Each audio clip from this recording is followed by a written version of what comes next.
ఏడాది నుంచి ఒక్క సంక్షేమ పథకం రాక చేతిలో డబ్బులు ఆడక తలడిల్లిపోతున్నటువంటి పేద మహిళకి పడక పడక తల్లికి వందనం డబ్బులు పడితే ఆ డబ్బులు కాస్త తాగుడు కోసం భర్త తీసుకుంటే మండింది. చివరికి ఆ భర్తను చంపేయాలని నిర్ణయించుకుందంట. అంటే 13,000 26,000 రేంజ్కి కూడా ప్రాణాలు తీసేంత కసి వస్తుంది అనడానికి సాక్ష్యం ఈ స్టోరీ. తల్లికి వందనం నగదు తీసుకున్నాడని భర్తను చంపిన భార్య. ఇది అన్నమయ్య జిల్లా కొత్తవారిపల్లి పంచాయతీ రెడ్డిగానిపల్లిలో సోమవారం చోటు చేసుకుంది. వంకోళ్ళు చంద్రశేఖర్ రమాదేవి దంపతులు 46 ఏళ్ళు అటు చంద్రశేఖర్కి. ఇటీవల తల్లికి వందన నగదు రమాదేవి ఖాతాలో జమ అయింది. ఈ నగదును చంద్రశేఖర్ తీసుకోవడంతో ఇద్దరు గొడవపడ్డారు.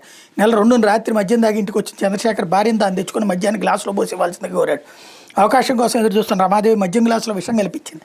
అనంతరం మరోసారి ఇద్దరి మధ్య వాగ్వాదం జరిగింది. దీంతో ఆగ్రహించిన రమాదేవి భర్త గొంతు పట్టుకుని నొక్కడంతో ఆమె చేతి గోళ్లు గుచ్చుకుని చంద్రశేఖర్ గొంతుకు గాయమైంది. విషయం తెలుసుకుని చంద్రశేఖర్ తమ్ముడు మహేష్ వదిన మీద అనుమానంతో ఫిర్యాదు చేయగా పోలీసులు కేసు నమోదు చేసి దర్యాప్తు చేశారు.